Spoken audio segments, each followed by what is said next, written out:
So Philip, thank you very much for that wonderful introduction. Thank you also to both yourself and Mark, both for the invitation but also for the opportunity to be here. Beautiful building, beautiful setting, on a topic that's absolutely, I think, the topic we need to talk about. I would also want to say a huge thank you to the Czech Academy of Sciences and to President Drahos, who introduced this, but also the support of the strategy AV21. These kinds of strategies are not unusual. Most universities or most countries or even indeed regions around the world are developing strategies that are attempting to position their universities as part of competitive knowledge economies. And I'll come to talk about that in a moment. I've titled this presentation Vertigo. And you'll see I will start with a moment in time, space, place in my own institution. And then what I'd like to do is I'd like to work my way outward into looking at how different groups might begin to explain this moment of great kind of anxiety. And what I'd like to do is to look at different kinds of explanations that we might begin to consider that involves the way in which time and space reworks sociality. So that's, and I'd like to kind of come back to some thoughts about what a program might begin to think about. And I think this kind of 3-day seminar is part of a longer, deeper set of discussions. Philip, I supervised Philip's work. Philip is absolutely on the edge of some really important work, beginning to rethink these issues. I think quite often with notions of acceleration, we tend to think that the world is sped up so quickly, we just want to get off. And I think your own work actually showed in your doctoral work that actually these dynamics are strategically selective. And I think it's the kind of thing that Mark was trying to flag when he opened up, that there are some actors that actually do very well in this kind of environment, enjoy this kind of environment, and it would be where potentially entrepreneurs maybe kind of sit into this kind of slipstream and off they go. So they are not those that experience a sense of vertigo unless it goes awfully wrong. I want to start with an event in terms of a contemporary university. And in fact, it's my own and Philip's old alma mater. And in 2013-14, a series of metrics emerged for the University of Bristol that actually indicated that this university, so this university is what's called in England a Russell Group university.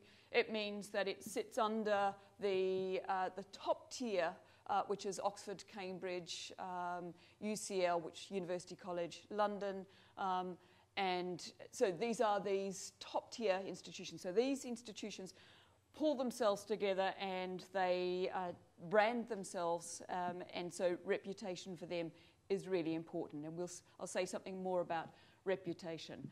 But on the Shanghai Jiaotong, if we can use that as the shorthand for this ranking, the university found itself slipping. It had slipped down. Okay? And this might not be alarming, and you might begin to say to yourself, well, we know that this is an imprecise science and there are other rankings that we might want to use.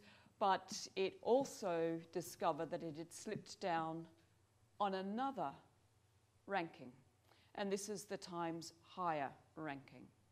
Now, at one level, we know that these rankings are not science, and I'll say something more about the lack of science and, to some extent, in many of these rankings, a whole lot of industry and capitalism at work.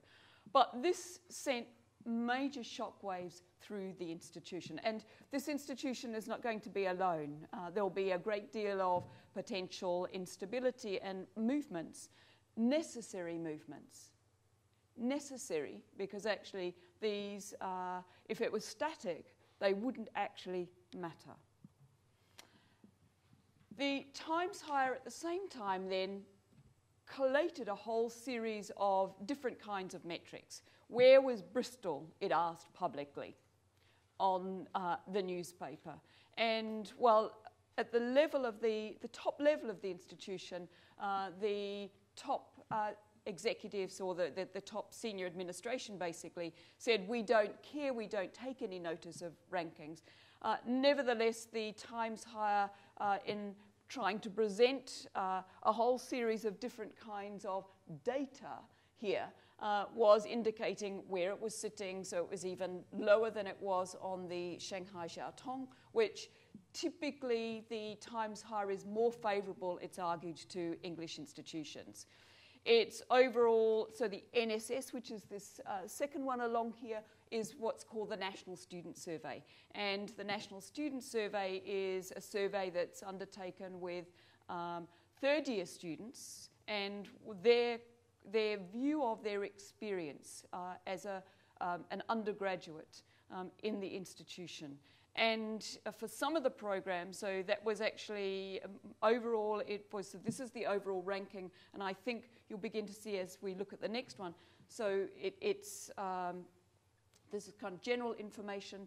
Its overall status was quite poor, but and so it's giving information out here to potentially a choosing public, and that choosing public might well be choosing families, it may well be actually choosing academic staff, if indeed they could choose. But I think this is the National Student Overall Survey.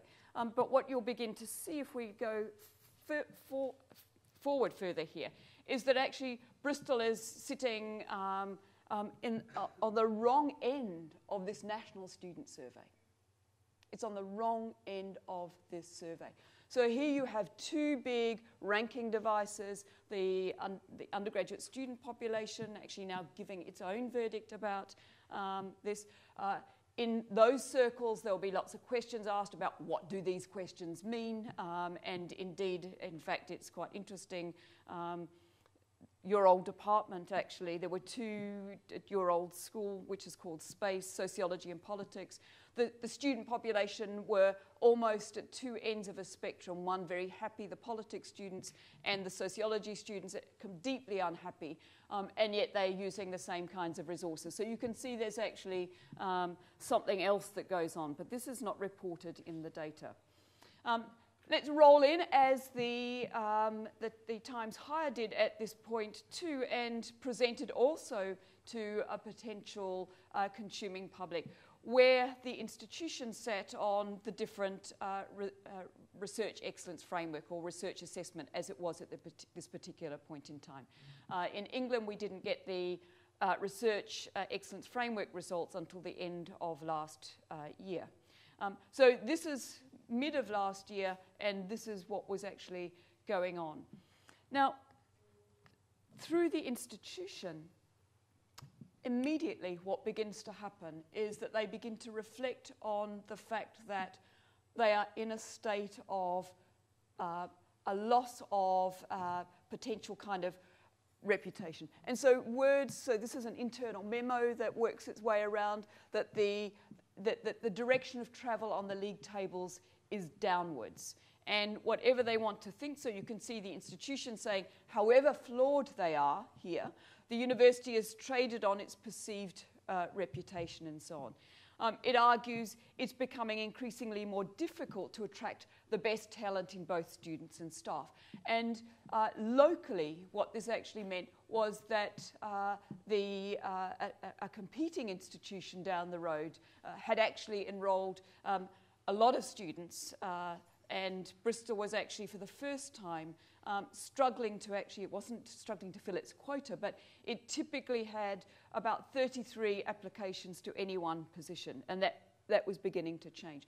So there's an intense sense of dislocation in the institution about this, and that the institution itself is going to need to do, even though it says it doesn't care, it will need to do something about this.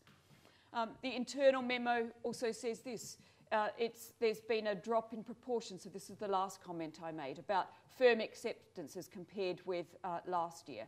And so this is now a very disappointing start. And so this institution had never actually thought that it was important to have a ramped up marketing department. The argument fundamentally was that this institution could attract the best because it's a beautiful city, it's a city that students like to go to, and so on, a lifestyle, music scene, and so on. But this generated huge internal disquiet, a sense of urgency that something needed to be done. So here we have kind of an accelerated loss. So this is, and so there's something now going on, not just about horizontal space, but the way in which vertical space is actually being used. And I'll come back to that. So when we think of acceleration, and John Uri, for example, who's developed a mobilities paradigm, Uri's work, and he works a lot with what he calls socio-technical systems, but Uri's work works on a horizontal plane, never on a vertical plane. And yet what's profoundly at work here is the way in which the vertical is being ramped up. And I'll come to talk a bit more toward the end around issues of progress and modernity, and how the plane on which now this kind of period of, what do we want to call it, post-modernity or whatever, hyper-modernity, that the plane at work here, the temporal plane, is a rather different kind of plane. Now, this now sits, the anxiety in this institution sits itself inside growing anxiety in the country, in the nation. And now this is what begins to give these kinds of dynamics their kind of purchase in many senses. So here is Liam Burns, who is the Labour Shadow Minister for Universities and Skills, and he's echoing essentially what the thoughts would be amongst the ministers, that British university research is now the real jewel, but this news today is a big reminder that our competition is not standing still. They are speeding up. So let's be careful about 1 year's data. So the bad news here is that actually what's happening is that the UK is actually losing its share of the overall intake of international students. And moving into that scene are other competitors. Those other competitors actually include China, the People's Republic, who are now the 5th largest exporter of education services. So this is huge. Many scholarships on the table, the friction here being that you would have to speak Mandarin. But right across the Southeast Asian region, you'll have Malaysia that's attempting to stitch up the Islamic student market, teaching and promoting Arabic. You'll have Indonesia trying to move in. They've got very tiny numbers, but nevertheless, again, on the Islamic and Arab language card. You'll have Singapore that actually went from almost no numbers, so it sent students out. And though it still sends its elite out, or its elite still go out, it's nevertheless in Singapore recruited a really significant number of and they're not fee-paying students. These are students who will have their fees paid if they stay 3 years beyond, for 3 years after they've finished their program, and have 80% of their costs covered. But the point essentially here is that Chinese students would then go to study in Singapore and not turn up in the UK. The government at the moment would be even more anxious about what's going on. But the United States has actually has increased its Indian student population, and it's increased its Chinese student undergraduate population into an uncrowded market in terms of international full fee paying students. And this is essentially because of problems of funding in the US system, and those students have not turned up in the UK and right across that sector. So now you can begin to see that we're into some very tricky territory around movements through space and the loss of height for institutions that had actually rather complacently depended on flows of students into their institutions, full fee paying in particular.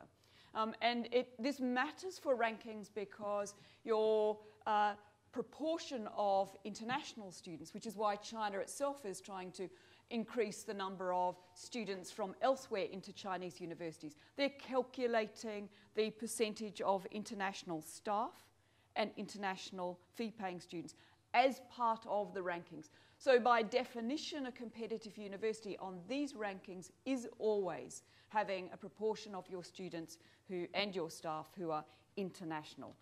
And this is often problematic in places like, let's say, South Africa, that might want to maintain its own nationals. Hong Kong, for a period after becoming part of mainland China, was wanting to get rid of its expats, but now it's recruiting very heavily. So this is a profound sense of vertigo for the institution and also for the nation. And that's the state of affairs, I would say, particularly after this last year. This sense that one is actually, there's a profound loss of height. I was reading this book at the same time that I was thinking about these issues for both the nation and this is Julian Barnes actually in a very small novel, and where he's thinking about the way in which a sense, an event generates a rapid acceleration of loss, actually. So it's not deceleration in this sense. And in the final third, there's three small novels here. Novelettes within a novel. The first one is actually balloon flight, and it descends to Earth very rapidly. And this sense of anxiety about what's actually going on. So my question here is, how might we understand these spatial and temporal movements and their social political relationships to the contemporary university? And these movements are always relational.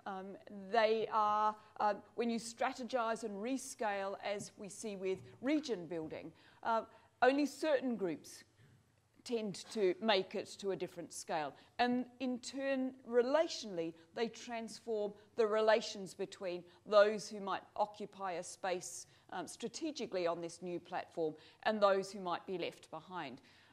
Unions that are often anchored in national territorial spaces often find that they're now no longer players in ways in which they might advance projects at a different space and scale. So let's just take a little bit, and I won't dwell too much on these, but rather move my way to some theoretical kind of points, because there are a range of papers that will be presented over the next 3 days, and your papers are likely to be more nuanced and better than mine. But to actually say that we're working, though the argument is that there are guides that have been around since the 1980s, in the 1980s, you would recognise this is where neoliberalism, where I come from in Australia, absolutely digs in the early 1980s. New Zealand, again, where I spent some time, and also Canada. That this actually reflects the period of time when there's decisions, universities, that there's an attempt to bring them into being part of competitive economies. But it was fundamentally in 2003, and for their own specific reasons, China wanting to, as Yang Rui would say, overcome this century of humiliation. China essentially wanting to look at the way in which they would build institutions of reputation. And they went and looked at the US institutions and essentially looked at what made a Harvard, what made a Stanford, what made any of these very good Ivy League and very good public institutions or state institutions in the United States. And you'll know what the story is, that they Nobel Award winners. You can't not be at the University of Chicago in what is called the Gleacher Building, which is the famous building that the economists, all of the Nobel laureates are all lined up, and I think there's about 26 of them at the University of Chicago. It's just stunning. It's like going into Sciences Po and then seeing all of the presidents that have ever governed and prime ministers in France. It's that kind of space. So this is where China, and it's a university in China, Shanghai Jiaotong. They've subsequently commercialized this ranking, but the Times Higher then begin, they collaborate with the QS, which is again another commercial enterprise that runs lots of different other products as part of what they're actually doing. But there's a proliferation of these different kinds of systems, some more significant, others less so, and most recently U-multi-rank, which is the EU. The French were actually really annoyed at being dropped right down to the bottom at the French universities, and it was under the French presidency that of the EU that they decided to commission U-multi-rank. Not a great deal of buy-in, and we'll begin to look at why that's actually the case. Now, if you look at the literature on rankings, you are often, or the commentary on rankings, it's several things to say about this. One is that there are many who are involved in the rankings industry. In some cases, some of them on this body, IREG, which is the observatory that supposedly is best practice. But many of the academics who are actually commenters, or those in the industry, Times Higher included, will actually sit on this body. And so they tend to favour this first explanation for rankings. And I'm going to kind of move my way into suggesting that as analysts interested in time, space, and sociality and power and politics, this is interesting, but it's an industry explanation. It's one that suits them. So industry, or the focus then on rankings is that these are discrete instruments, that they can get better at it. I was at a meeting in Washington at the end of last year where all the big statisticians came to that meeting. Some of them are actually statisticians that actually work out how you can kind of organise even games and points attached to players like you do with tennis. And so to kind of get that kind of mind to this kind of problem as if this is a technical kind of problem. Okay? There's a preoccupation with precision, with validity, with methodological concerns like the sample and so on. There's a preoccupation with technique. And many of the writers that are writing, Alex Usher, and many of the consultants, many of them academics actually, Jamal Selmi and so on, they tend to kind of circulate around this kind of thing. So the statisticians and so on. It's simply a tool for transparency, for measuring quality, and you can get better at it. You can actually work your way into something that's a proxy for quality that everyone is happy about. But the problem here, essentially, for the industry is that once you fix your techniques, you're fairly likely to have a fairly stable kind of set of numbers coming out, okay? These huge big data sets. And the issue for the industry that actually is quite predatory on these kinds of techniques and technologies is that if you let that kind of status quo kind of settle, that actually you're not selling newspapers. And so this is part of a very, very old industry. Some of you might actually know that the Tour de France, it was in great difficulty at one point in the 1920s, in the earliest, so this is the big famous cycle race. And they enroll the newspaper industry to get behind this, and this is the first time essentially where the newspaper industry see an event that they could get behind as a spectacle. Okay? And there's points for all kinds of things, and they've nuanced this kind of point making and so on. But this is where this kind of interest in the newspaper kind of industry actually comes from. And as newspapers have become more and more difficult to sell, newspapers in terms of copy, because you can get it out on the internet, then newspapers have actually turned to other ways in which they can actually make money. So I'll go over this. Now here what you see is that time is just about efficiency, it's about technique. Space, you can contain that. Space, this is an institution that there's a canopy-like view. The institution can actually learn from what is being presented to that institution, like the university, so like the University of Bristol, and it can begin to kind of tidy up its house. Okay? But what that, it seems to me, that view of space does is that it views space as kind of closed around the institution, that there are not flows in and out of the institution, political decisions being made elsewhere, for example, Singapore, China, that actually this institution has got no control over.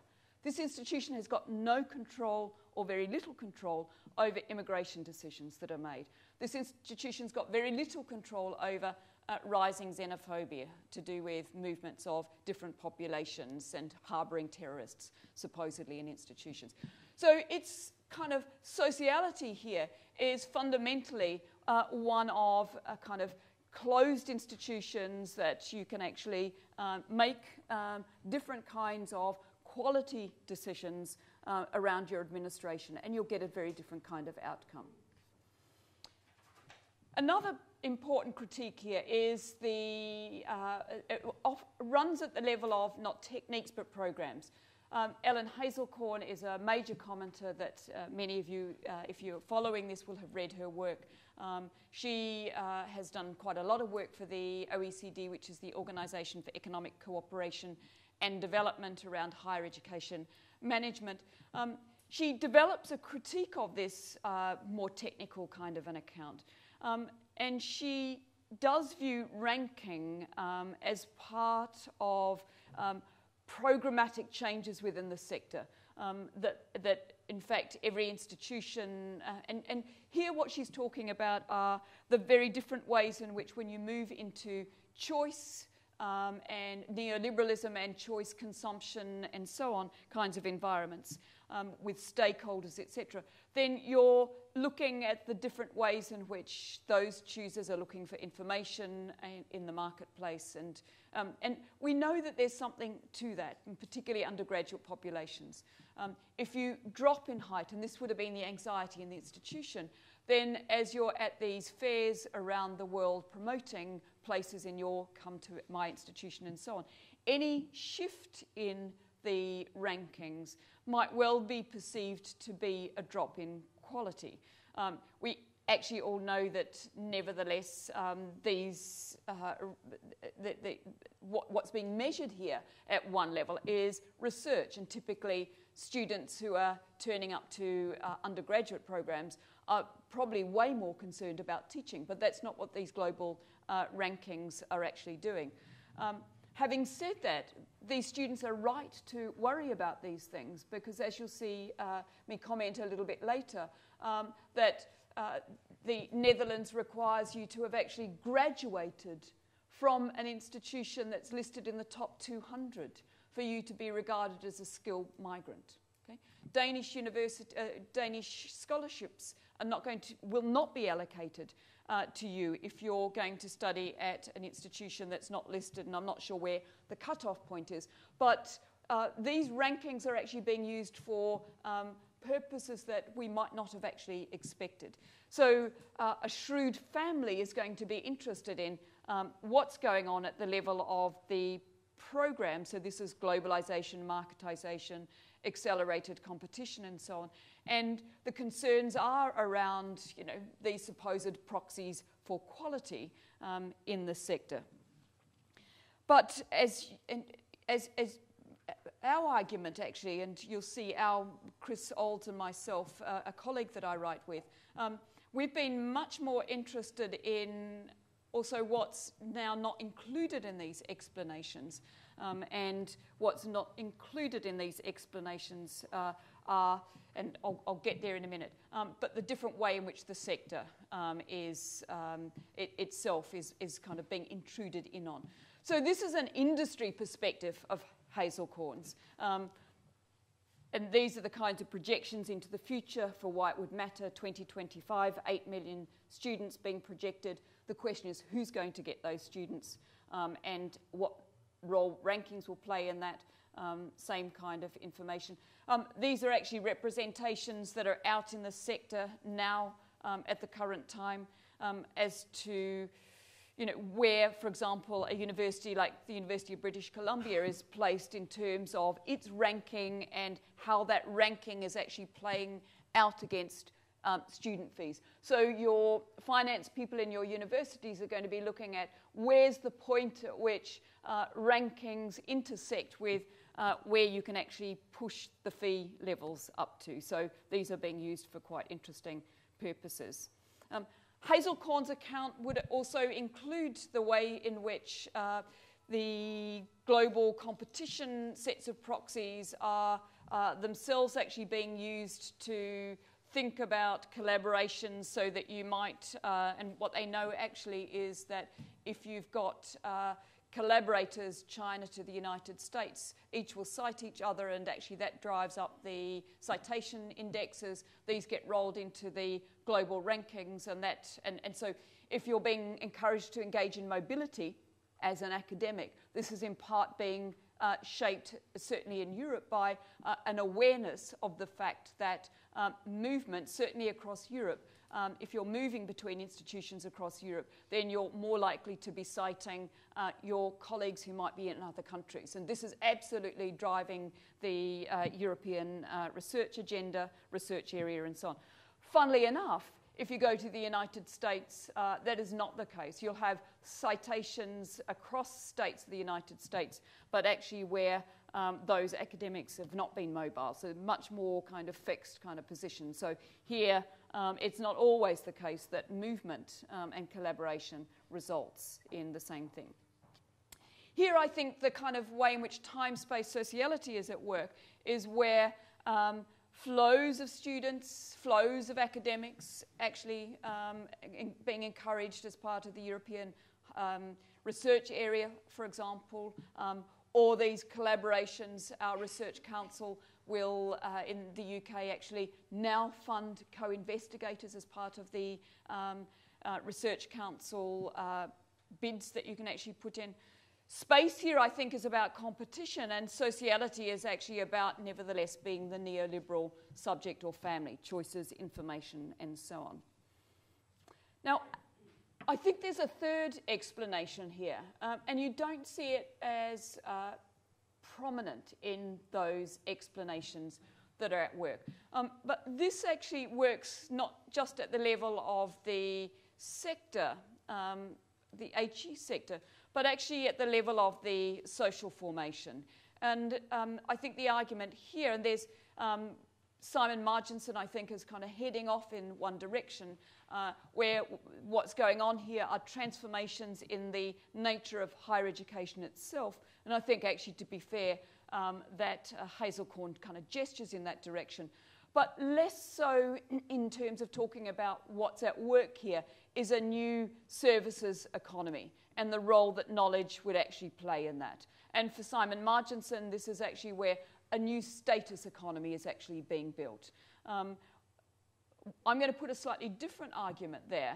It's clear, but I would argue it's not enough, that actually a new status economy in the kind of cultural, kind of social world is one thing, but thinking about the way in which capitalism itself is transforming itself and the way in which new sectors are being enrolled in the way in which we are seeing that transformation of capital capitalism is kind of at work. And you'll begin to see that something like risk technologies, it's a whole risk industry, that risk industry now services the anxieties about reputation, because reputational risk is the only big form of risk that they understand that universities worry about.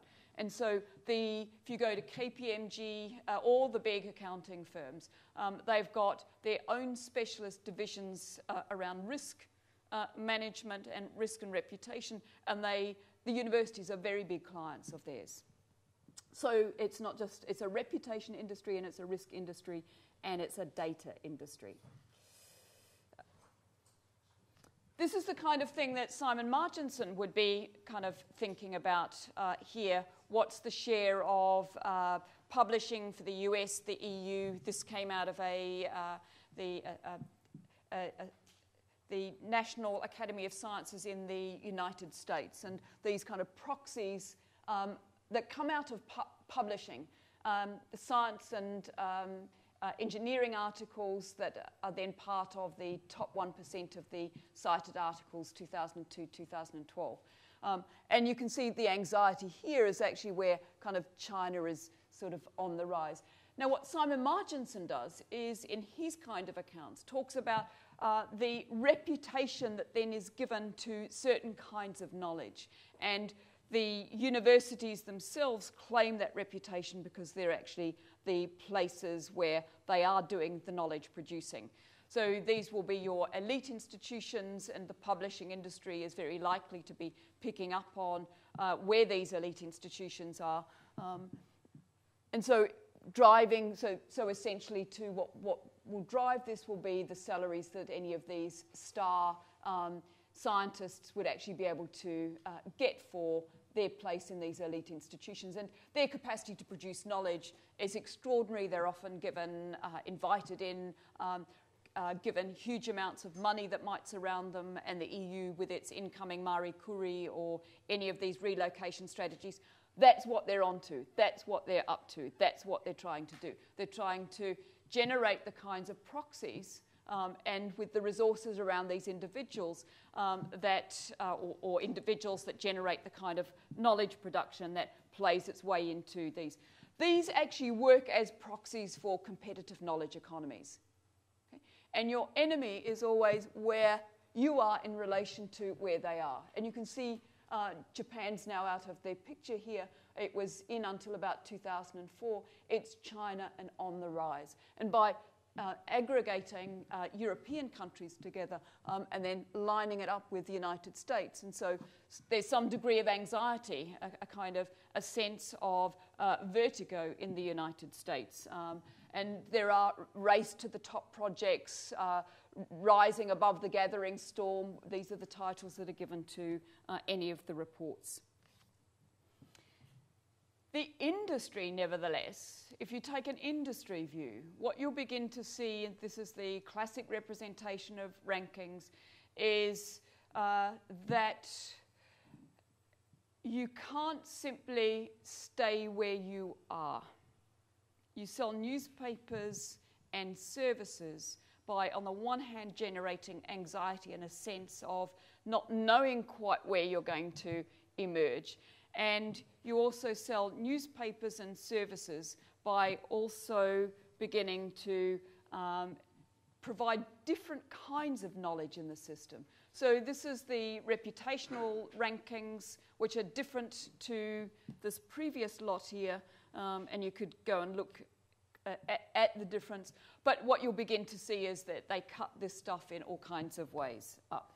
So Asia rankings, the under 50 rankings, so now the world is, and the institutional world is being cut up in spatially in different kinds of ways. Here's a geography here. Here's a temporal, how long have you existed? Here's the reputation, so your sociality here.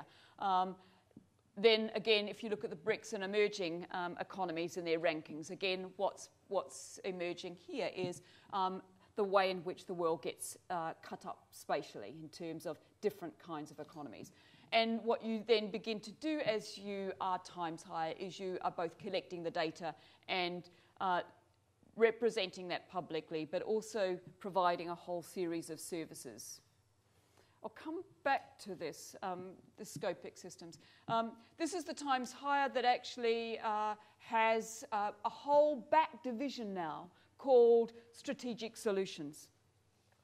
And it's where the data, the information is loaded up by institutions for free. Typically a full-time person, if not more, in any one institution is doing this. But the back end of this, the industry end of this, is what they are actually doing is taking this data. And so it's not just a question of being kind of seduced by the idea of big data. They have big data. But what they're constantly doing is they're running through this big data with different ranges of algorithms to actually look at the ways in which they can actually put together different packages that they sell back to universities as a servicing agent. Okay. What they say, and one of the doctoral students that I'm involved with as part of an EU funding project, he's attached to the Times Higher. He was sent away from, he was actually working as an ethnographer in the Times Higher through this particular period of time. He was actually not allowed on the premises for about 3 months while they were getting, well actually it was when they were actually divorcing from Thomson Reuters and taking up with Elsevier. So this was very sensitive. But he would actually say, Miguel Lim, that actually what they are also looking at is where they think they can see from the data that they've got, the edges of innovation. So Elsevier, that now powers the Times Higher, is a publishing firm. It's one of the biggest publishing firms in the world. It owns systems like Pure, which is actually a system that my university puts its papers and other data, research assessment exercise data on. It's able to feed through to the data sets that the Times Higher is actually looking at. And the Times Higher is now picking up, collecting, and then selling. And it depends on what package you want to buy as to how much it will cost, what kind of institution you think you are. I want to kind of start reflecting now on what it is that we think we're actually looking at. So we can either go with it's an issue of quality and we can technically get better, while it's an issue of choice and people need information and so on. Or we can go, and that's where most of the research or the theoretical work, I think, has tended to sit. It's a question, they say, of either big data and governmentality and governing through numbers. And I think this is lazy scholarship at the moment. And sorry if you're a governmentality theorist in the room. The state has always governed through numbers. And there's something more going on about that here. And it's not just a question of governing, that's clearly going on. But there's how do we actually understand how capitalism itself also works? And so capitalism is, okay, sure, it governs at one level, but it's also profit-making. And in a way, what we've got to do is try and stand ourselves in the shoes of the capitalist and try and understand, as the sociologist, how does the capitalist think this is actually at work? And this is where Jens Beckert, who's now head of the Max Planck Institute, is actually, some of his work in economic sociology is getting you to understand that when sectors like higher education move into being part of the flow of capitalism itself, then there are some very different kinds of dynamics at work. This is a kind of a metaphor I've really chosen for Norsatina's work. So she, as an academic, has been interested in the finance sector and the ways in which complex information about the sector, about finance, happening, the Dow Jones Index and so on. So these are very complex economic activities that get represented in an index. And the seduction of these is that what they do is they present themselves as what I would argue is a fractal. So a fractal has you imagine that it carries with it, like a hologram, all of the information that represents the complexity of the whole. No, it doesn't. And quite simply, the rankings itself, the seduction is that you think that this tells you something about quality in the HE sector, but where essentially what this does is it enables this acceleration through space, that actually it disassociates itself from the context and it enables itself to land as if it's got no context. And yet, as we would know, context matters, and it matters hugely. And to actually talk about something like where you are on the Dow Jones index or any of these economic share market, stock market kind of indicators is pretty much...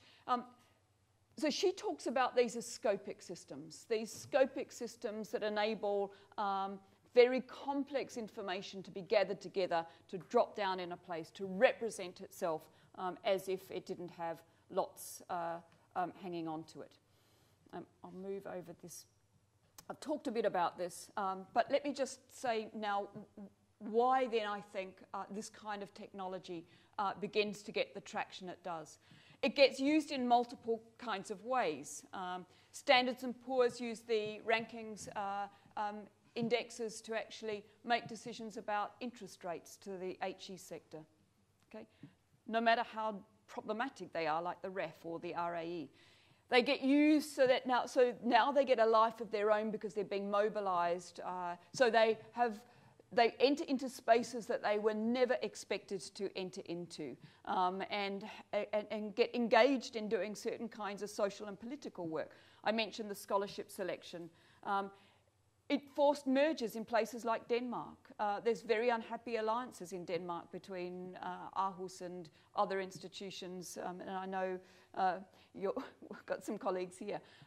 These have been very difficult, and they might well have been better left alone, actually. So there's a gaming that goes on. It's a legitimated elite funding in Taiwan. It's just the top. And funnily enough, the top university, which is a single-purpose university in Taipei, couldn't be included, like the London School of Economics, because actually you've got to have trade fairs use them and so on. The kind of logic, I think, that's working here in this final one is where there are multiple logics at work, where space is being reworked deliberately. So these are dynamics that are not sitting in space, and things are happening to actors in space. But space itself is being strategically reworked. So, and where new players are actually in the sector, operating as actors, service providers in the sector. And the sector itself, we would argue, is being resectoralized. It's not the old sector, where information, services and so on. And it seems to me that actually what might have driven the logic of the old university, and I'll conclude with one final slide, is where capitalism quite profoundly challenges the rhythm of modernity as this kind of linear. Capitalism in this kind of dynamic is operating much more with a kind of vertical dynamic as opposed to a horizontal or a kind of upward kind of trajectory. And here I'm just going to just move over across here to this final one here.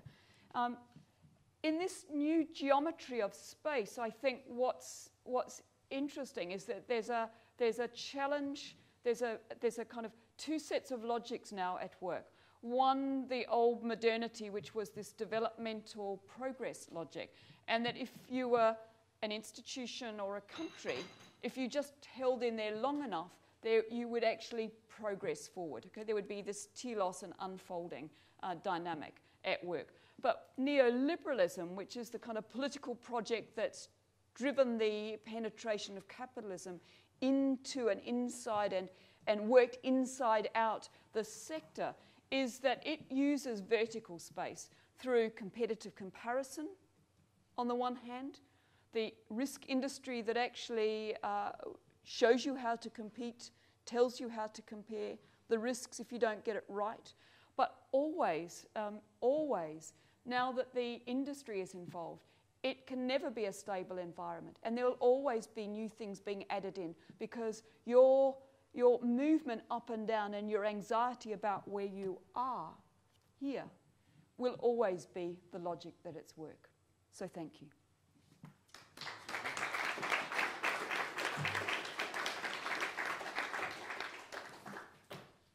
So I now open the floor for your questions and comments. And before you ask a question or comment on something, just please introduce yourself, if possible.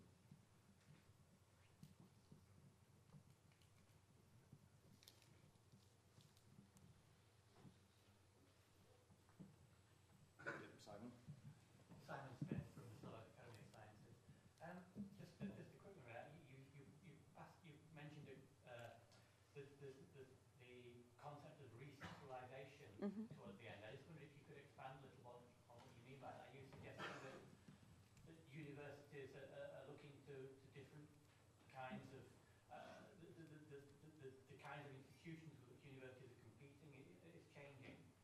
Okay, so there's that's emerged as a concept that we've developed in the work of our centre. Very often there's a focus on the university, as if it's not involved in a bigger sector that includes, and we can see this, quite a lot of the university's work has been outsourced. Recruiting agencies, in many universities in the UK, joint ventures. In some cases, you might have a whole program being delivered by a for-profit provider. For example, Laureate and Kaplan, but Kaplan, for example, might offer a whole master's course. So in a sense, it doesn't make, if you look at the higher education sector through the eyes of only a university, what you fail to see is the sector itself and all of the institutions that now are on the sector, either in some cases as governing, as servicing, as providing, and so on. And what's interesting about that HE sector, and England is the place to look at par excellence, is your access into the sector. In some cases, if you've been a for-profit provider, have been absolutely limited. Either you can't get student loans for the students that might be being enrolled by you, or you don't get involved in any of the policy-making forums because you are regarded as not a proper university. But those things are changing, and so this is our argument around it's a D and re. So there's a kind of a pulling back of the regulatory environment, and then a reorganising of the regulatory environment, but in a different way. So it's almost like geographers talk about de and re-territorialising. So this is our kind of way to think about that process. So that, for example, though one of our regulatory bodies, HEFCE, we think is going to be disbanded, is that Kaplan actually sat on the board. So now you can see the for-profits can actually get student loans, and they operate in the policy-making circles. So this is a different sector. There are many more different players now operating in the sector. And what that does do is it actually it generates also a different kind of dynamic. I would put the Times Higher in there fundamentally also. A major provider of services to universities at very significant cost, I might add, because they take that for free information and then they ask you to buy it back, and depends on what you're prepared to pay as to what information they'll give you as to how you think you can actually game your reputation, manage your risk.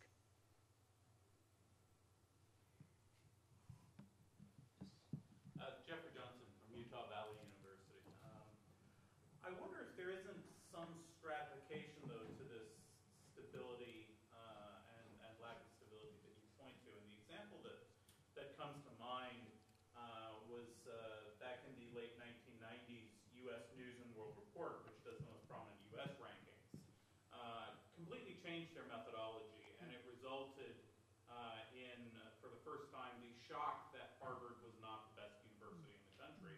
I think Caltech came out on top. It was quite controversial. The next year, U.S. News went back to their old methodology after people simply wouldn't believe that the top university was someone other than Harvard, Yale, Princeton, or Stanford.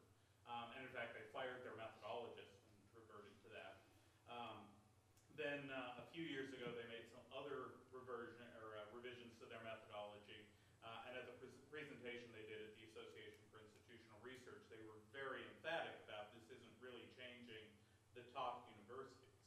That said, the movement of the next tier down, probably what would be the equivalent of the American Russell group, is certainly closely followed by institutions. Institutions are certainly targeting them. So I'm wondering if there isn't some highest level of institutions that have some kind of immunity to some of the forces you're talking about, or at least a capacity to resistance, and where that might be coming from. Well, thank you for your question. I mean, the fact that actually Harvard and I'm not sure at that point, the World News, those reports, what they were looking at and whether they were taking teaching into account. But I know is at the Princeton Review, and where what they did is actually say, well, the universities with the best teaching have typically got classes of 20. So actually routinely, all universities across the US that want to compete on that one actually have classes of 19, as they were kind of saying. So a lot depends on what's being ranked, actually. But in this case, actually, it would be typically or for an undergraduate population across the United States of America. The US, until more recently, has been less interested in the global rankings, and so that's been interesting.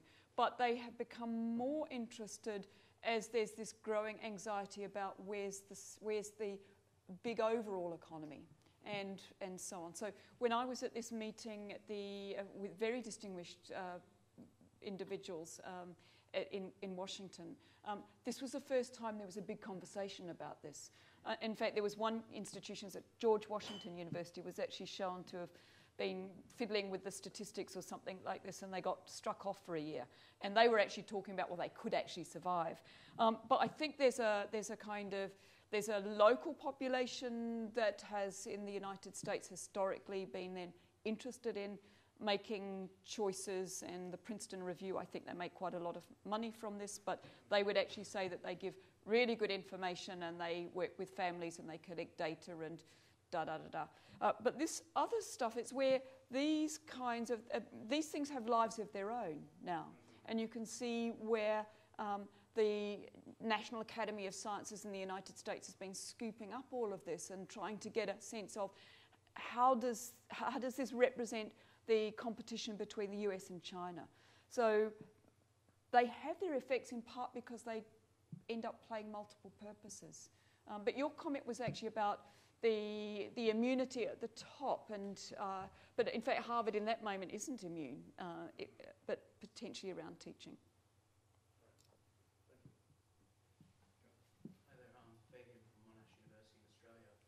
I was wondering, you're talking about a sort of sectoral change, but do you perceive a differential impact between those universities which perhaps are research focused or score, are visible within the research rankings, and those which may perhaps either teaching focus or simply just don't register within the rankings at all? I do see there almost being two aspects of that sector emerging. Well, the Times Higher would love to be able to collect teaching data. It may well find that actually in the UK the job's going to be done for it, because in the UK they're actually moving into a teaching excellence framework. Oh my God, I can't begin to tell you how that is going to play out. But of course, they're often conflated. If you're in another part of the world, you're often not to know the nuances of the various kinds of indicators and what's being collected and so on. And the fact until recently the Times Higher doesn't collect any data on teaching. It enrolls, as you could see that I did, on the website, the National Student Survey, but that's actually run differently. And there's another firm, iGraduate, that collects data from international students that are studying, and then they sell that back to the sector. So there's different kinds of data sets by different actors, all generating these data sets for their own profit-making purposes. So we have, but they're often confused, and what you'll see is institutions gaming them, even though, or representing X or Y, when really it's not quite what the institution is actually up to. It just looks good on their website, as it were. To be a really informed consumer, you'd have to be looking at all the indicators, and they're there, but in a sense, who does that? Thank you. From Prague, Charles University.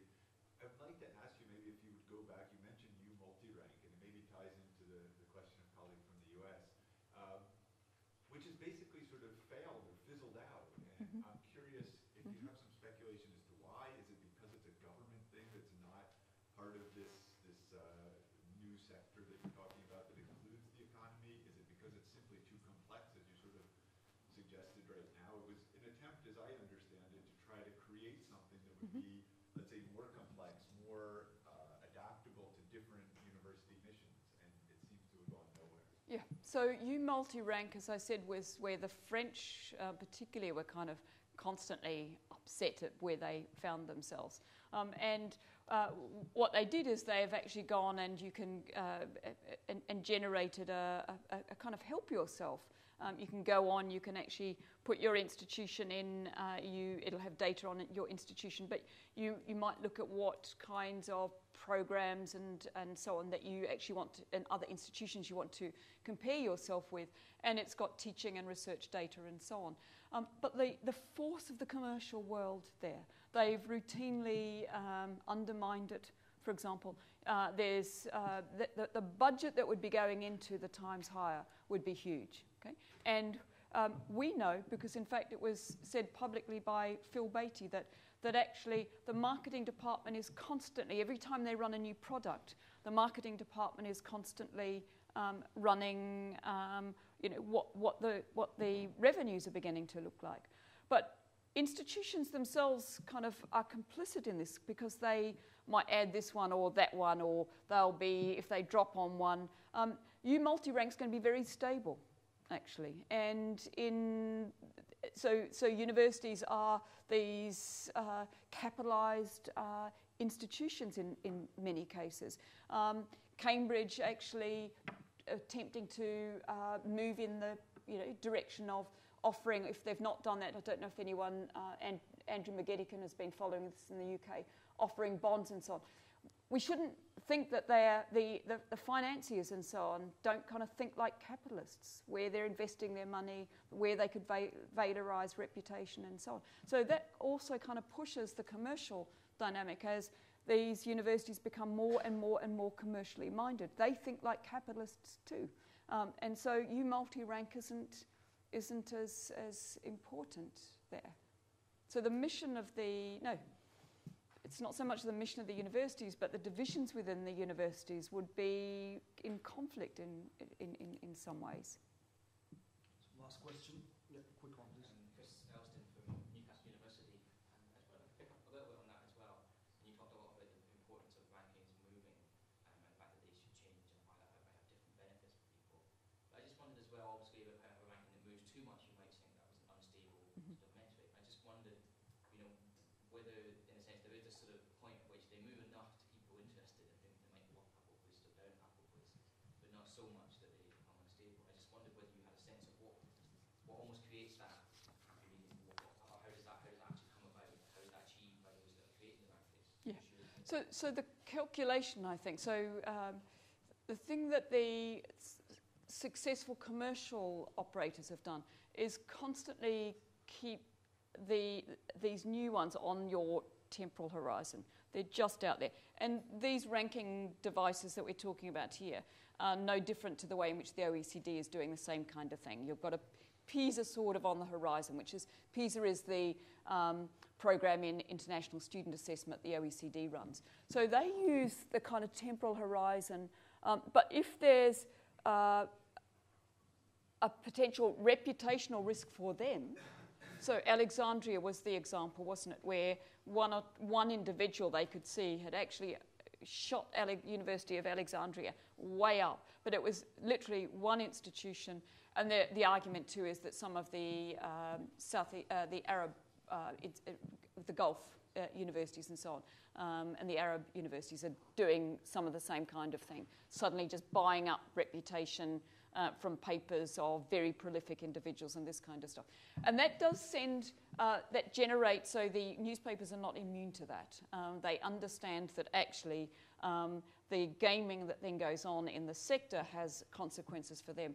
So they do also feel vulnerable, and they are actually vulnerable. This rapid acceleration upwards versus rapid downward. So it would be, I would have thought they themselves, before the results come out, would actually be looking to try and make sure that there's sufficient movement, but not movement to suggest that their technologies are corrupt or being corrupted in some way. Well, thank you very much, Susan. Great, thank you. Thank you.